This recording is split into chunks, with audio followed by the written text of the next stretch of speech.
Hi there, I hope you're doing well and having fun with trying out the weaving. So what I'm going to be doing today is I'm going to show you a little bit more of what I've done with my weaving and show you a little bit of tips along with that. Then I'm going to show you how to take it off the loom, what you can do finishing wise, and a little bit about yarn as well. All right.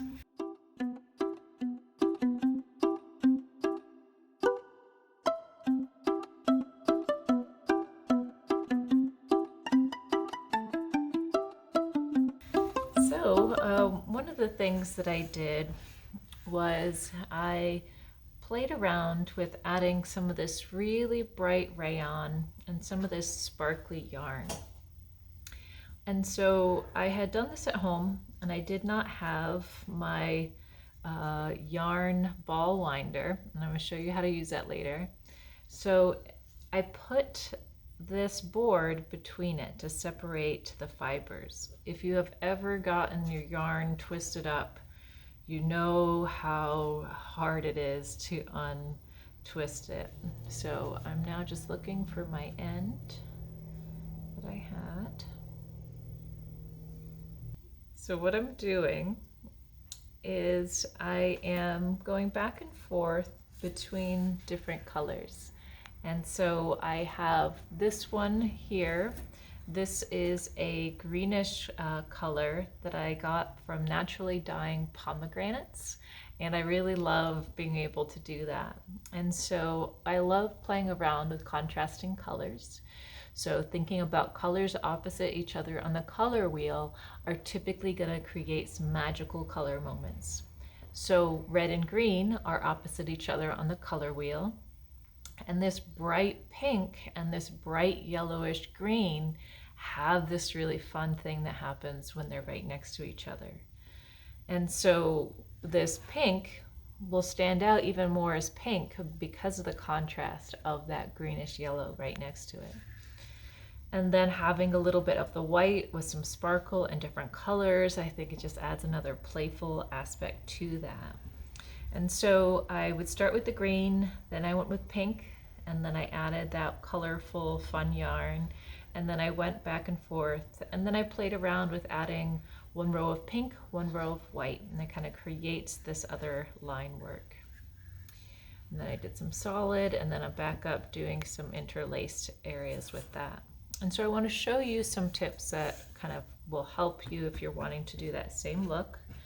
And what I've been doing is kind of folding it over kind of like 4 times. And that gives me kind of like 4 rows to build up. You know, this is all just, we're playing here. We're kind of just seeing what happens. We're not trying to make it into something really fine-tuned. Because I feel like if you do that, you lose some of the fun. All right, so I now have my fun yarn. And so what I like to do when I'm going back in to weave again is I like to just kind of fold this up and see if the yarn is just laying across the top. And you can kind of take that out and see. So basically I know the last round was that one. So I know to put that back. And now what I'm going to go through is kind of add in this next round. And what I'm doing is I'm just going in, lifting up that next one and going over it.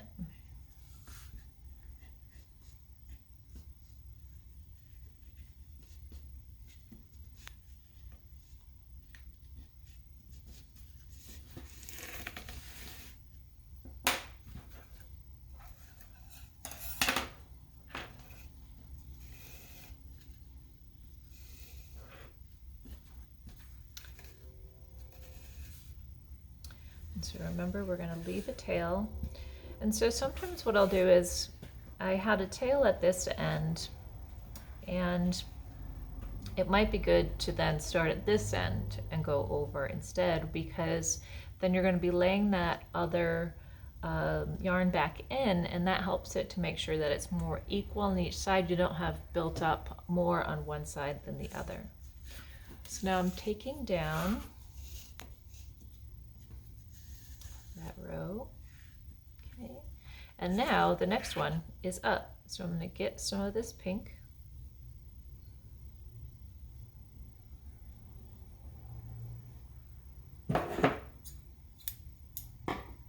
And I could easily make another one of my chopstick tools, but I'm just going to use what I already have. And so now for this one, what I'll do is I'll come in on that side. They'll do that same thing, so I don't have them starting directly on top of each other.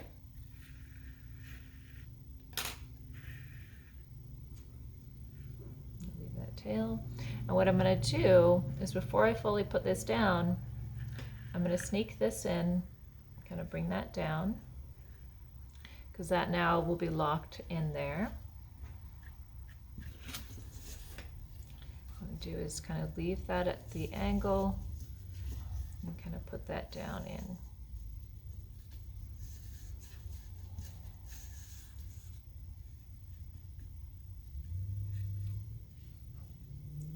So then this next one, we're going to be lifting it up. So I'm just going to use my hand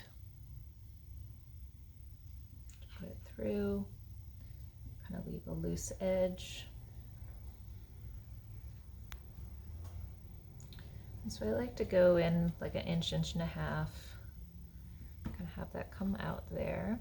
And you want to do it right away, because then those colors are sitting right next to each other versus having this in the middle.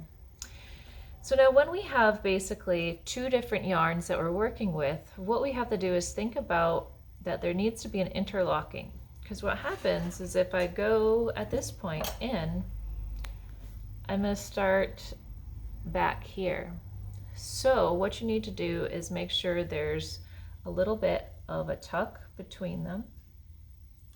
So I'm just going to go up through.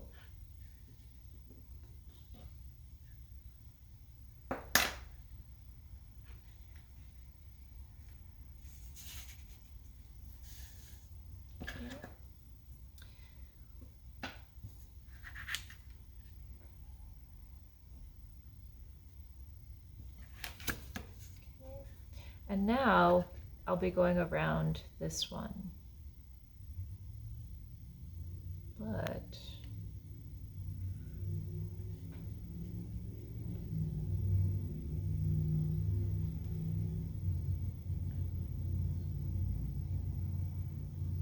so now I've got this up here, so this is now going to hold it there a bit, and I'll be lifting up that next one, and I'll just do this to show you.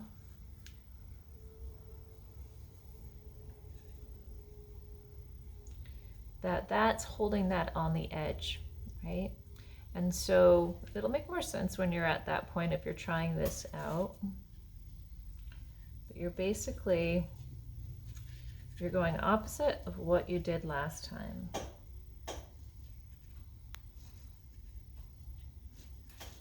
And sometimes I like to do halfway.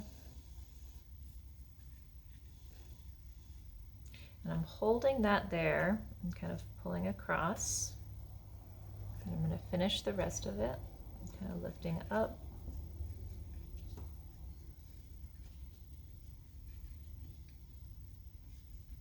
And if you have sandpaper, what you could even do is sand down this to even more of a finer point, because what can happen is sometimes it's easier to have a finer point when you're doing some of this, and that can just be, you know, if you have it, use it, but this works just as well, right? We're using it to make bringing the yarn across easier and faster.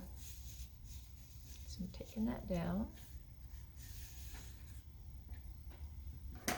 Okay, so then this next one, I want to make sure to do that same thing where I'm wrapping around. And so with this one, I'll be lifting it up. And so what I'm going to do is I'm going to make sure to go over that. And so then when I go through,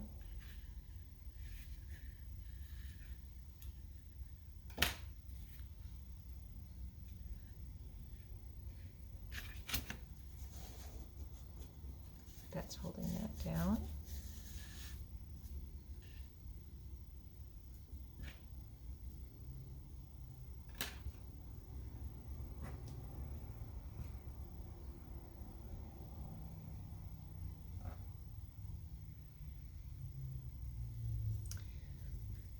And so the big thing with this too is to remember that you want to have your edges, you know, nice and consistent, and that'll just take time getting to that point. When we first start out, we really just want to make it as tight as possible, and so there's this urge to kind of pull it across, but I'm leaving a little bit of some looseness here. Some of your yarn might shrink, so depending on the type of yarn you're using, some knits will shrink down too, and so it's good to have some area of space between the fibers for that. So basically what I did is I just pulled too tight, right? And so what that's going to do is kind of bring that in, and I don't want that to happen. So what I want to go through is go in and make sure I loosen that up.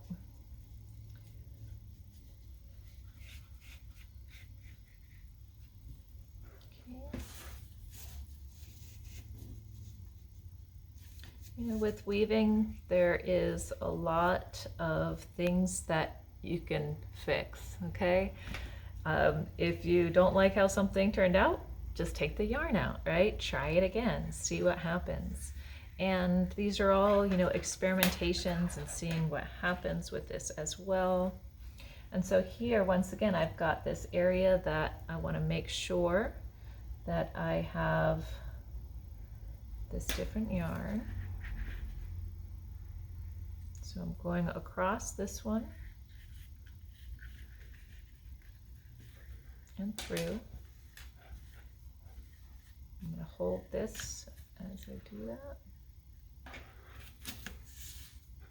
And I'm holding this down, pulling that up. That's going to give me the real estate that will go across. And if it creates a little loop like that, that's okay. I'll just take a little bit of that out there. And as I'm getting closer to this, it's going to be harder. I'm not going to have as much of a shed with that. And so what I might want to do is kind of add more of a solid area here. So I might stop with doing these fibers. And so, you know, what happens if I have, basically, if I'm going to be stopping with it and I have these other colors, I don't want to go on top of that. So what I'm going to do is I'm going to go back through, go in a little bit, because I want to be right above where that color was. Squeeze in here a little bit. I'm going to hold with my finger down at the edge.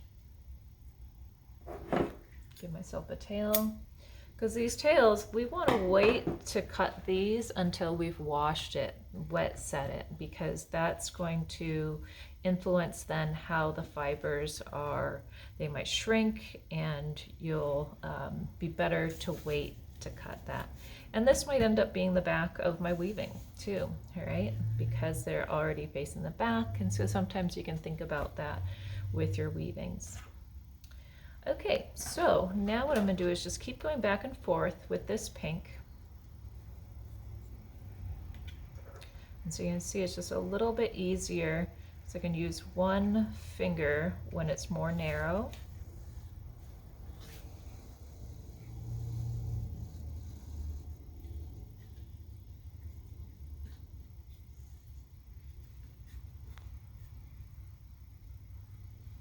Gonna do halfway.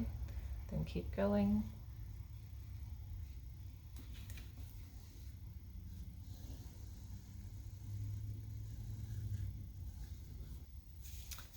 Because I'll be kind of wrapping up this project pretty soon, because it's getting harder for that shed to be built up.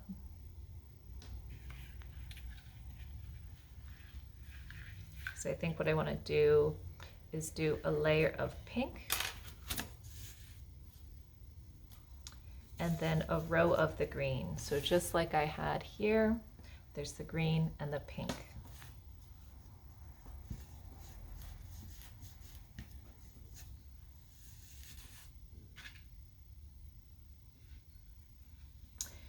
So when I had this in my bag, it kind of got smushed on one side. So you can also, you know, kind of move things as a unit too, if you notice that there's a mistake on one side. Because as I go across, there's a little bit of a divot. So if I kind of hold that there, I use divot a lot as a word. I don't know if I'm accurate with that, but I've noticed that I've used it a few different ways.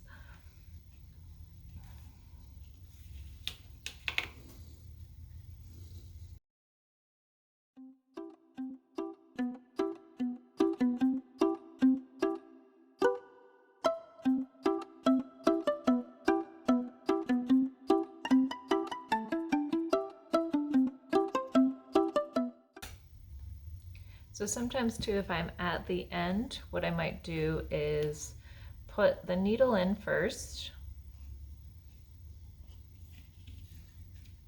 then put the yarn through, hold my finger here so it doesn't pull it in too tight.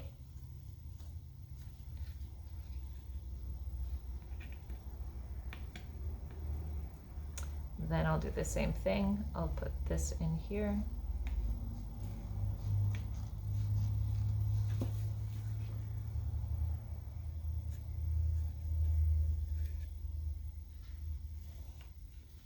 Hold that down, pull that through. So I still want to make sure I'm giving myself the real estate. Pull that down. And I'd really want to give myself more of a tail with this, but I know that I'm going to be sewing this into a pillow or something along those lines. So I'm just going to kind of tuck that in. Okay, so now I'm going to do a layer of the green. And so I can even count. I have 1, 2, 3, 4 rows. So 1, 2, 3, 4.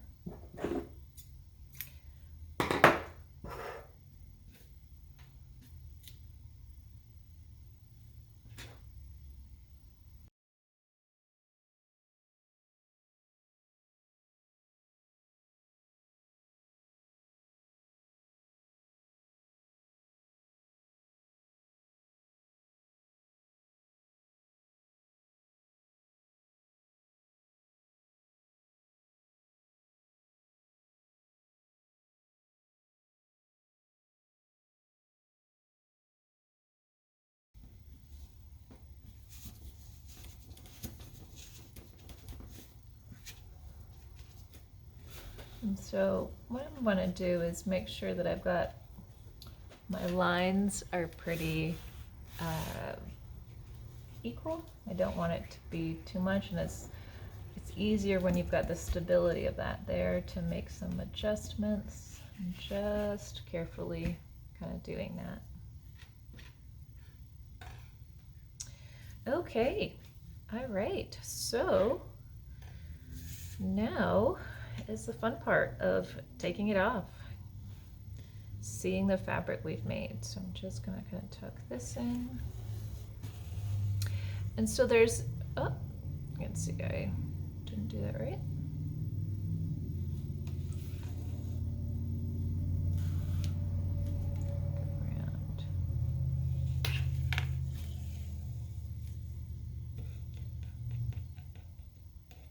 Okay, so what you can do when you're finished is there's different hemming techniques that are good to know about, and those might be really good if you're doing something more of like a shawl or a scarf. For something like this, what we're going to do is just do a simple tie off. So I'll do a later video where I kind of show the hemming, but for this one, we're just going to tie our our yarns here. And so basically what we're going to do is we're going to take some scissors, and there's more real estate on this side to cut than there is down here. So what I'm going to do is I can take this out, and I'm just going to cut across. What I'm doing is I'm giving myself more real estate up here, because when I cut it and tie it, that gives me more to tie with. And so you can take it off the end here, or you can tie this first. So what I'll do here is just going to show you. I'm just going to do a simple little knot first. And so what I like to do is do one at the end, one in the middle. And what I'm doing is I'm tying it so that the fibers are close together, but it's not too tight.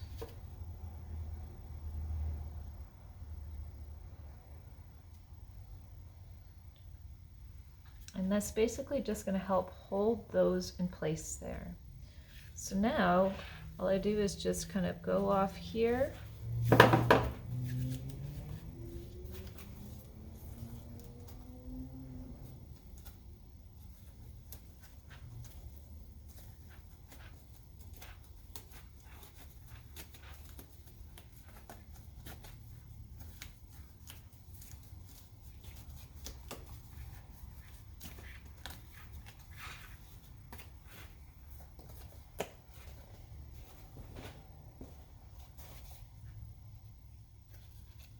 Take this off of here.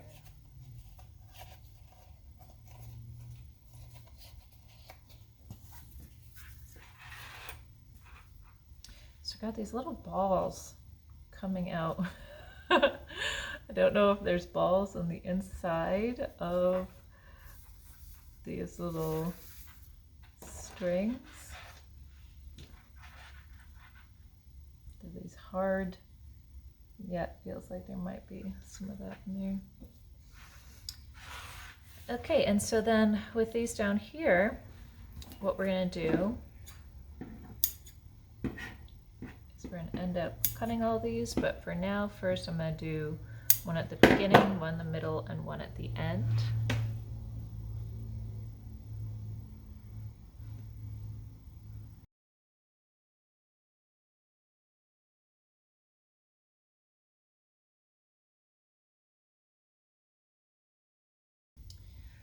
Okay, so this is the side that we've been looking at for a while. This is what we had on the front, and if we flip it over, this looks lovely. Okay, so what we can do is just have this as our front and go from there.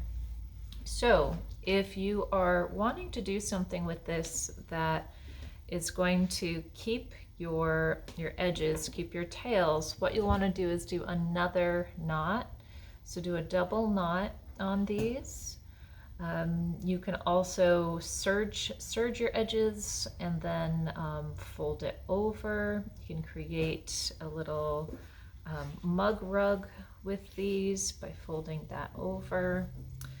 There's a lot of things that you can do with these.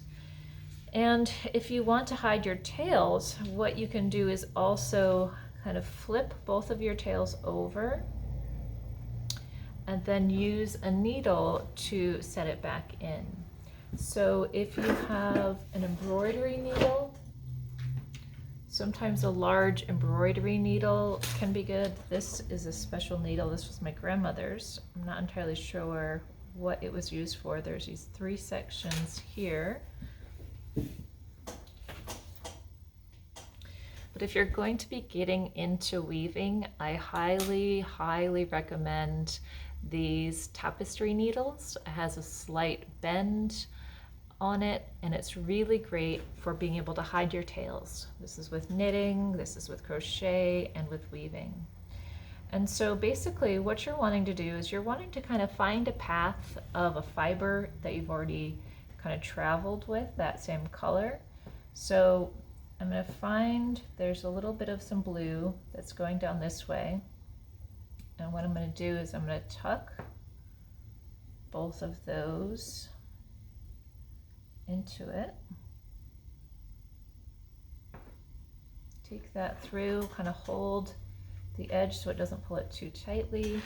And then that basically will hide that in.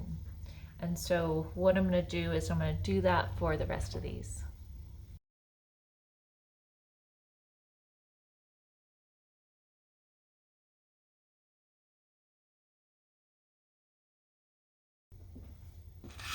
Okay, so I have put all of the fibers back down through, and once again you're kind of matching up where your colored yarn is, and that way if from the front you can see that there's a little bit of some of it coming through, it's not as apparent.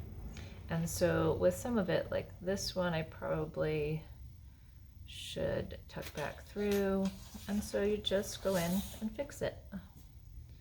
So that's the thing too with weaving and with creative projects, is there's a learning curve and there's always ways of changing it or doing it differently, and that don't focus on perfection, okay? Focus on enjoyment, focus on experimentation, what happens with that, and you're going to enjoy it even more.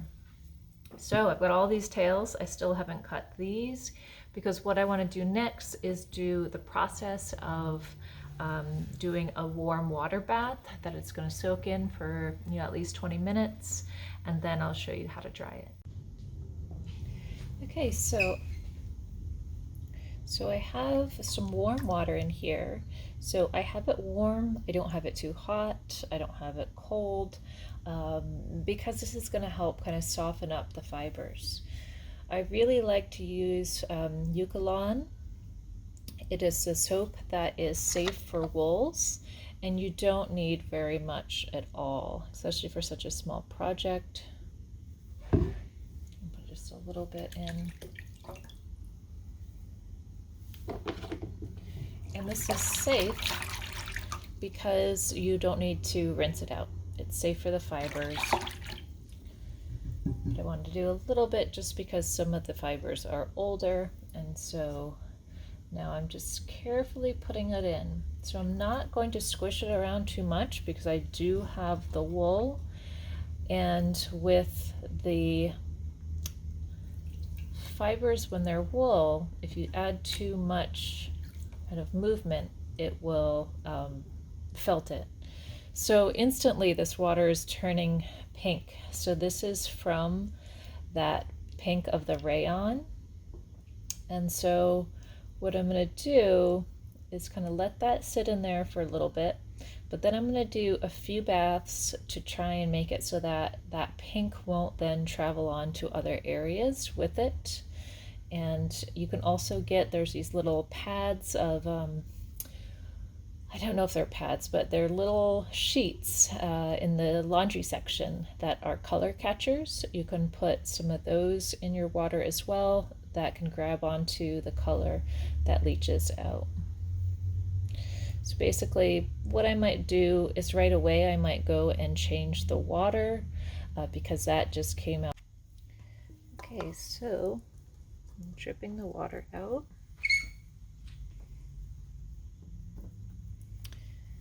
Placing it on a dry towel, flip over onto that,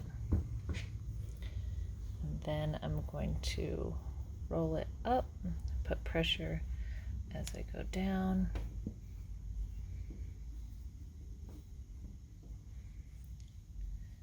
unroll it,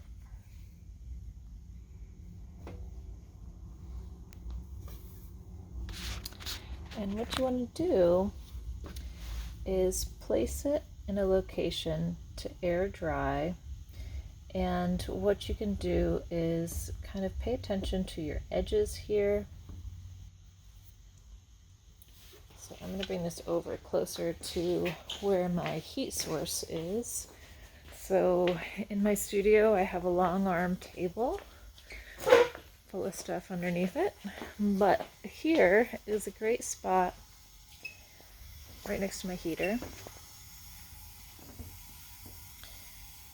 And what I'm doing is I'm laying it out.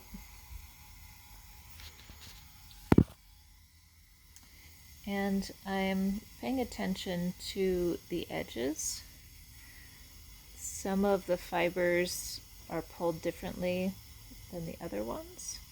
But in the wet finishing, this is where you could even take pins and set them up so that they're holding that out flat. And so I'm going to do a little bit of that and come back. So as you can see, I don't have a beautiful edge, but this yarn is a lot thicker than this yarn. So it's kind of having a different finish on the sides just because of the thickness of that yarn. And so, you know, multi-yarn type projects like this might be good to do as a sewn project, because then you can sew that into something and you won't even see the side with that. So think of it as play with this, and I can't wait to see what you've done.